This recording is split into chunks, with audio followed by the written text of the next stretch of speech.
আচ্ছা, ঢাকার বাড়ির ভাড়ার বাজার নিয়ে একটা অদ্ভুত তথ্য দিয়ে শুরু করি। আমাদের হাতে একটা সোর্স বলছে, ঢাকায় একটা সাধারণ 2 বেডরুমের অ্যাপার্টমেন্টের গড় ভাড়া মাসে $189 মতো।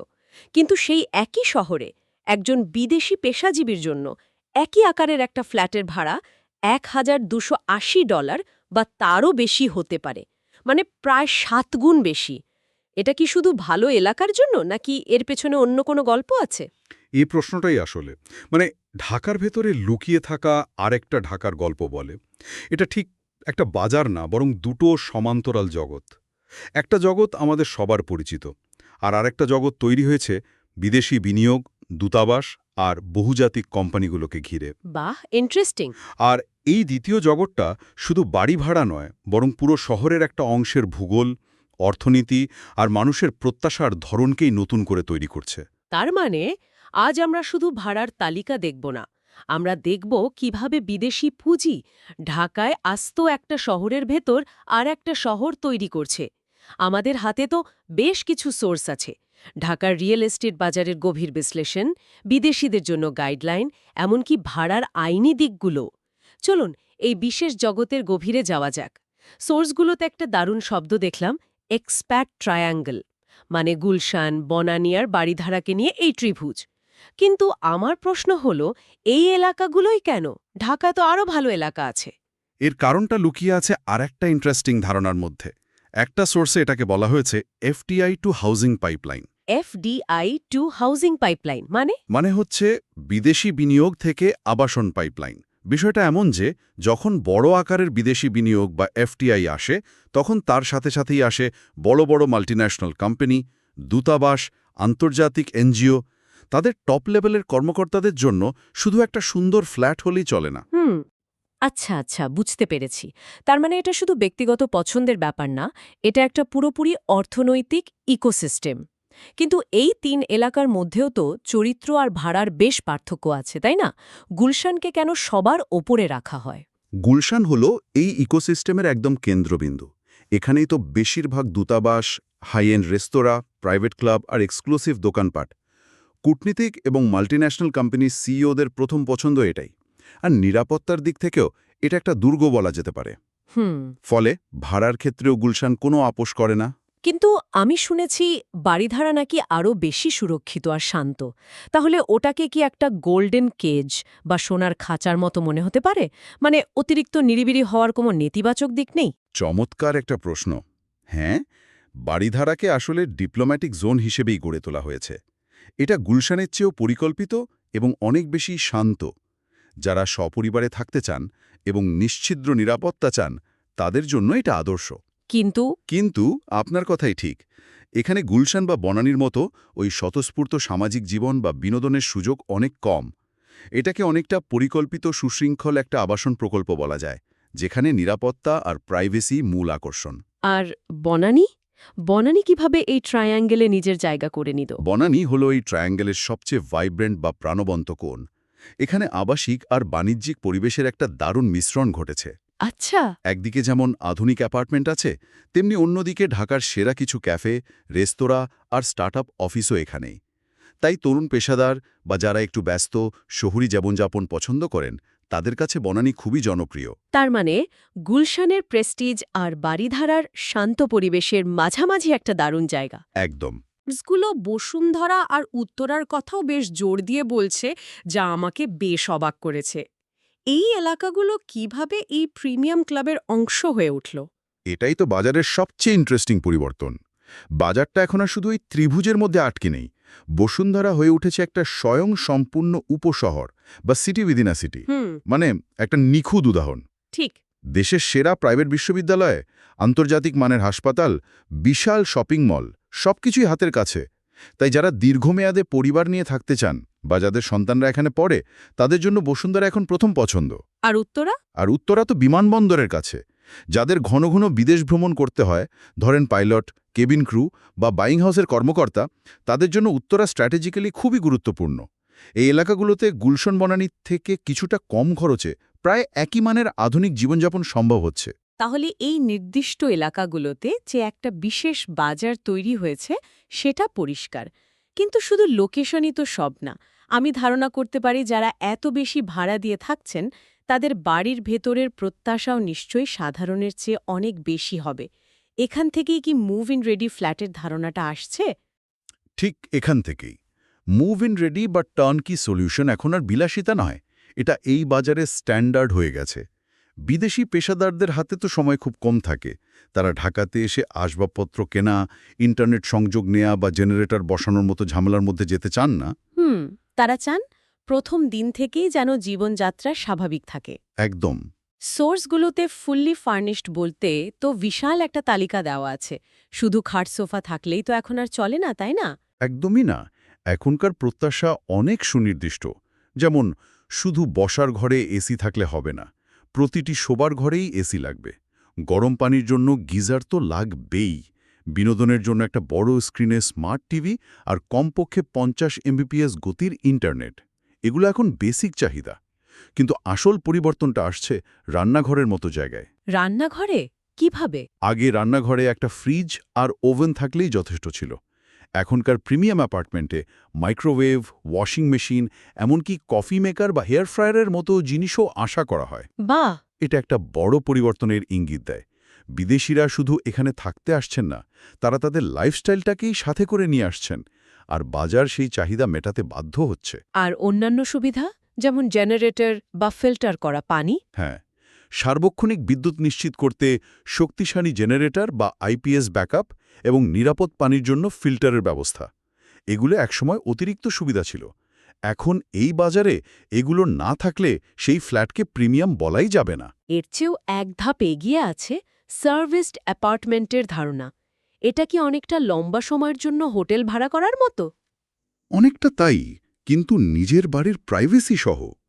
সার্ভিস ডিপার্টমেন্ট হল নিজের বাড়ির স্বাধীনতা আর 5 তারকা হোটেলের সুবিধার এক দারুণ সমন্বয়। এখানে শুধু ফার্নিচারই নয়, একটা প্রফেশনাল ম্যানেজমেন্ট টিম থাকে। আচ্ছা। তারাই নিয়মিত ক্লিনিং বা হাউসকিপিং, লন্ড্রি, এমনকি ছোটখাটো মেরামতের কাজও দেখাশোনা করে। আইরাস বা শারিফ প্রপার্টি ম্যানেজমেন্টের মতো কিছু সংস্থা এই সেবা দিয়ে ঢাকার বাজারে বেশ পরিচিতি পেয়েছে। তার মানে একজন বিদেশির জন্য এটা সবচেয়ে চিন্তামুক্ত সমাধান। কোনো সমস্যা হলে বাড়িওয়ালার সাথে কথা না বলে শুধু ম্যানেজমেন্টকে জানালেই হলো। ঠিক তাই।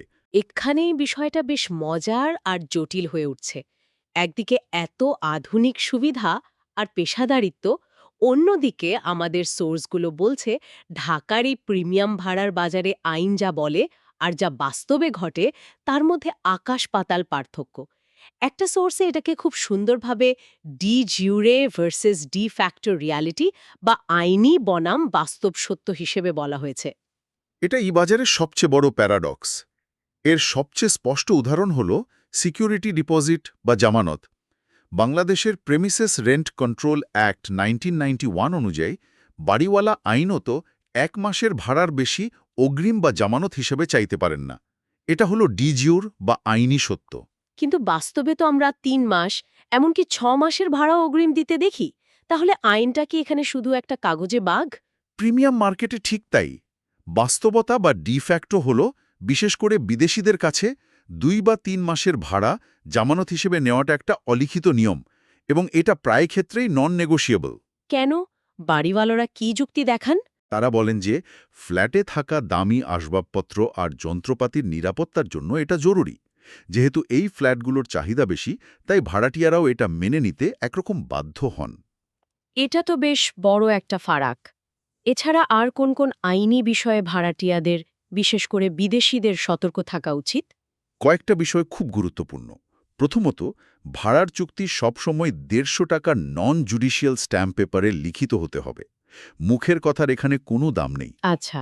দ্বিতীয়ত, ভাড়ার মেয়াদ যদি 1 বছরের বেশি হয়, তাহলে আইন অনুযায়ী সেই চুক্তির রেজিস্ট্রি অফিসে গিয়ে নিবন্ধন করা বাধ্যতামূলক, যদিও বাস্তবে এটা অনেকেই করেন না। যা ভবিষ্যতে বড় ধরনের আইনি ঝুঁকি তৈরি করতে পারে। একদম।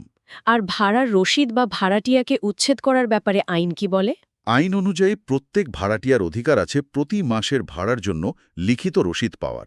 এটা খুব জরুরি। আর উচ্ছেদের বিষয়টা আরও জটিল। আইন বলে কোনো ভাড়াটিয়া যদি নিয়মিত ভাড়া দেন, তবে তাকে কোনো বৈধ কারণ ছাড়া চুক্তি শেষ হওয়ার আগে উচ্ছেদ করা যাবে না। আর উচ্ছেদ করতে হলে? কমপক্ষে 15 দিনের আইনি নোটিশ দিতে হবে। কিন্তু বাস্তবে কি এই প্রক্রিয়া এত সহজ? একেবারেই না।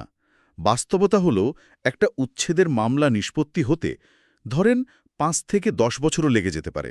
বলেন কি? হ্যাঁ, এই দীর্ঘসূত্রিতার কারণে অনেক সময় মালিকরা আইনি প্রক্রিয়ার বাইরে গিয়ে চাপ প্রয়োগের চেষ্টা করেন। আপনি একবার ভাবুন, একজন বিদেশি যিনি এখানকার আইনি ব্যবস্থা বোঝেন না, ভাষার সীমাবদ্ধতা আছে, তার জন্য পরিস্থিতিটা কতটা অস্বস্তিকর হতে পারে। তার মানে এই যে ঝামেলামুক্ত জীবনযাপনের প্রতিশ্রুতি, সেটা আইনি মারপ্যাচের কাছে এসে বেশ জটিল হয়ে যেতে পারে। আচ্ছা, এই যে সুবিধা আর ফ্লেক্সিবিলিটির চাহিদা, এটা কি শুধু বসবাসের জায়গার মধ্যে সীমাবদ্ধ, নাকি কাজের জায়গার ক্ষেত্রেও একই ট্রেন্ড দেখা যাচ্ছে? চমৎকার পয়েন্ট। এই একই মানসিকতা এখন কর্মক্ষেত্রের বাজারকেও বদলে দিচ্ছে। বিশেষ করে স্টার্টআপ, ছোট কর্পোরেট দল বা ফ্রিল্যান্সারদের মধ্যে ফার্নিশড বা প্লাগ অ্যান্ড প্লে অফিসের চাহিদা হু হু করে বাড়ছে। কারণ তাদের পক্ষে একটা বড় অফিস ভাড়া করে সেটা সাজিয়ে কাজ শুরু করাটা অনেক সময় আর অর্থের ব্যাপার। ঠিক তাই। আমাদের হাতে থাকা একটা সোর্সে বসুন্ধরা আবাসিক এলাকায় এই ধরনের অফিসের বিজ্ঞাপন দেখলাম। সেখানে high speed internet, meeting room, ergonomic chair table, এমনকি বায়োমেট্রিক নিরাপত্তা ব্যবস্থার কথাও বলা আছে। তার মানে পুরো একটা অফিস ভাড়া না নিয়ে শুধু একটা ডেস্ক বা ছোট একটা কর্নার ভাড়া নেওয়ার সুযোগও তৈরি হচ্ছে। একদম। এটাই এখনকার সবচেয়ে আধুনিক এবং কার্যকারী মডেল। এটাকে বলা হয় কো-ওয়ার্কিং বা ফ্লেক্সিবল অফিস স্পেস। এর সবচেয়ে বড় সুবিধা হলো একটা ছোট স্টার্টআপও গুলশান বা বনানীর মতো একটা প্রাইম লোকেশনে তাদের অফিসের ঠিকানা ব্যবহার করতে পারে। একটা পেশাদার পরিবেশে কাজ করার সুযোগ পায়, ক্লায়েন্টদের সাথে মিটিং করার জন্য ভালো কনফারেন্স রুম ব্যবহার করতে পারে। কিন্তু এর জন্য তাদের পুরো একটা অফিসের ভাড়ার বিশাল খরচ বহন করতে হয় না। এই প্লাগ অ্যান্ড প্লে মডেলটা কি ঢাকার ট্রেডিশনাল বাণিজ্যিক রিয়েল এস্টেট বাজারকে কোনোভাবে চ্যালেঞ্জ করছে? বড় কোম্পানিগুলো কি এখন এদিকে ঝুঁকছে? অবশ্যই চ্যালেঞ্জ করছে। এটা পুরো বাজারকে নাড়িয়ে দিচ্ছে। আগে বড় কোম্পানিগুলোর জন্য 5 বা 10 বছরের জন্য অফিস লিজ নেওয়াটা ছিল স্বাভাবিক। কিন্তু এখনকার বাজার খুব দ্রুত পরিবর্তন হয়। অনেক কোম্পানি এখন আর এত লম্বা সময়ের জন্য নিজেদেরকে আটকে রাখতে চায় না। তারা হয়তো একটা নতুন প্রজেক্টের জন্য 6 মাসের জন্য 10 জনের একটা টিমকে জায়গা দিতে চায়। ঠিক। আর এই ফ্লেক্সিবিলিটিটা ট্রেডিশনাল অফিস ভাড়া দিতে পারে না। এমনকি কিছু সোর্স বলছে বড় বড় প্রতিষ্ঠানগুলো এখন এই ধরনের সম্পূর্ণ সজ্জিত এবং সার্ভিসড অফিস স্পেস তৈরি করছে, যা এই বাজারের চাহিদারই প্রমাণ। তাহলে সব মিলিয়ে যা বোঝা গেল, ঢাকার প্রিমিয়াম ভাড়ার বাজার, তা সে বাড়ি হোক বা অফিস, আসলে শহরটির বিশ্ব অর্থনীতির সাথে যুক্ত হওয়ার একটা প্রতিফলন। বিদেশি বিনিয়োগ আর আন্তর্জাতিক মেধার আগমন এখানে একটা নতুন স্ট্যান্ডার্ড তৈরি করে দিয়েছে, যেখানে সুবিধা, নিরাপত্তা, ফ্লেক্সিবিলিটি আর পেশাদারিত্বই শেষ কথা। ঠিক তাই। এবং শ্রোতাদের জন্য একটা ভবিষ্যৎ ভাবনা দিয়ে শেষ করা যায়। আমাদের হাতে থাকা একটি সোর্স মনে করিয়ে দিচ্ছে যে 2026 সালে বাংলাদেশ স্বল্পোন্নত দেশের বা এলডিসির তালিকা থেকে বেরিয়ে উন্নয়নশীল দেশের কাতারে প্রবেশ করবে। বেশ ইন্টারেস্টিং পয়েন্ট। এর প্রভাব কি হতে পারে? আশা করা হচ্ছে এর ফলে বিদেশি বিনিয়োগ এবং আন্তর্জাতিক পেশাজীবীদের আগমন আরও অনেক বাড়বে। এর মানে হলো আজকের এই যে মুভ ইন রেডি বা ঝামেলামুক্ত সেবাগুলোকে আমরা প্রিমিয়াম বা বিলাসবহুল বলছি, সেগুলো হয়তো আর প্রিমিয়াম থাকবে না। সেগুলোই হয়ে যাবে বাজারের সাধারণ প্রত্যাশা বা নিউ নরমাল। একদম। তখন আসল প্রশ্নটা হবে ব্যক্তিগতভাবে পরিচালিত প্রপার্টিগুলো, যেখানে মালিক নিজেই সবকিছু দেখাশোনা করেন।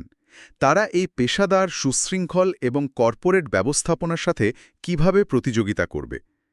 আজকের এই পরিবর্তনটা হয়তো ভবিষ্যতের সেই বিশাল বাজারের একটা পূর্বাভাস মাত্র।